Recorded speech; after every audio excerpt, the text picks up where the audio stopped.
Section 6.2, Substitution, Day 2. Our essential question today is how do you determine the number of solutions a system has using substitution? So remember from Section 6.1, we figured out that a system might have one solution, it might have no solutions, and it might have an infinite number of solutions. So there were three different situations that could happen. And it was pretty easy to see those three different situations when you're looking at a graph. So today we're asking you, how can you figure out the number of solutions? By using substitution. So substitution instead of graphing. We really don't have a new vocab word. We had this vocab word yesterday, substitution, and that was just to replace one thing with another thing that's equal in value. This slide is a review from section 6.1. So remember that there might be one solution, and that happens when your lines are intersecting. So the equations have different slopes, and the graphs cross. Another situation was when there's no solution. Your lines are parallel, which means they have the same slope, but a different y-intercept. And on a graph, they never cross. And then the third situation was an infinite number of solutions because the lines were identical, same slope, same intercept, same everything. So it actually looks like there's only one line on the graph. Okay, so now we've got a system and we're going to use substitution to solve it. So I'm going to clone this system.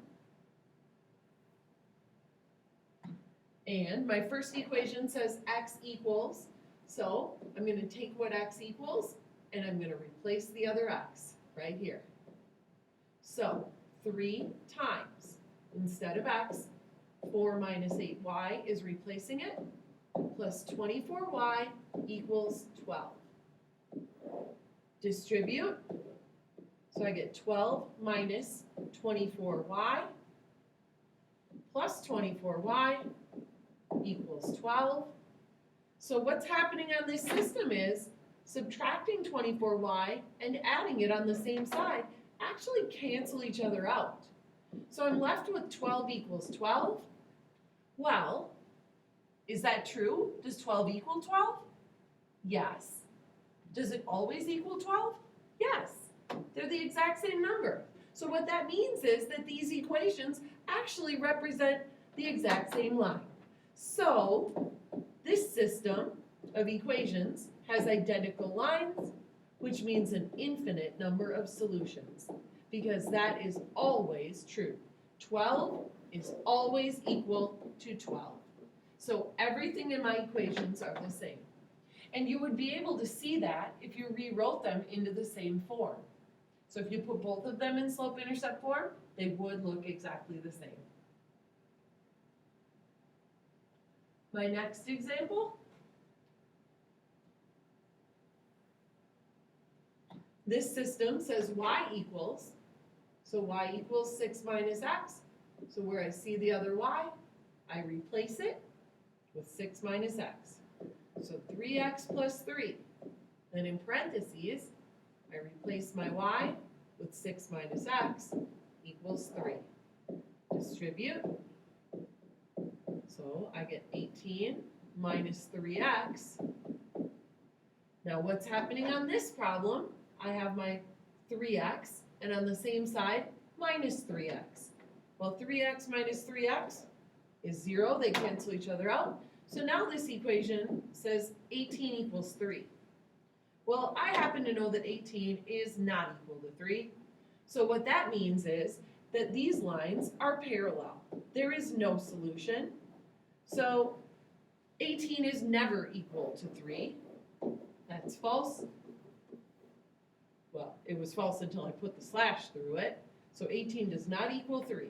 So because that is never true, there is no solution. And again, if you don't believe me, you could rewrite these equations. This one would be a little easier to rewrite than the last one. So I can show you, in case you're doubting,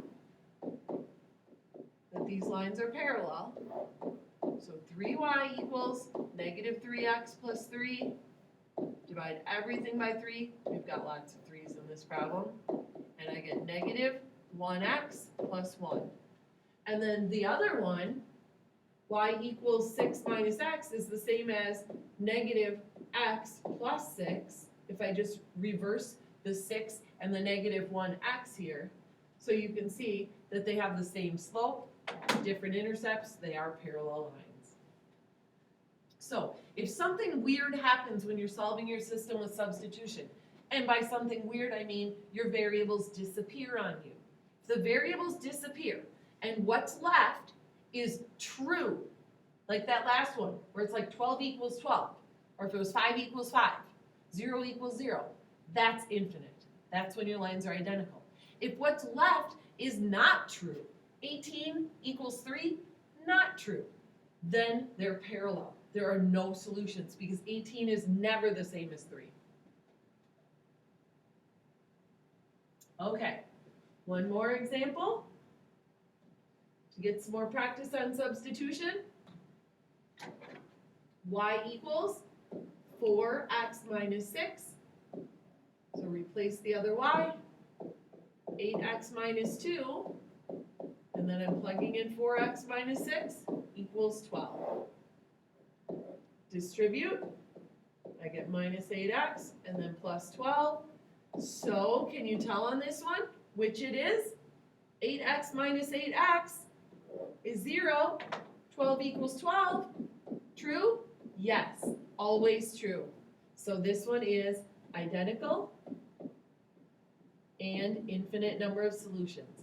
My variables canceled out, and what is left is always true, always.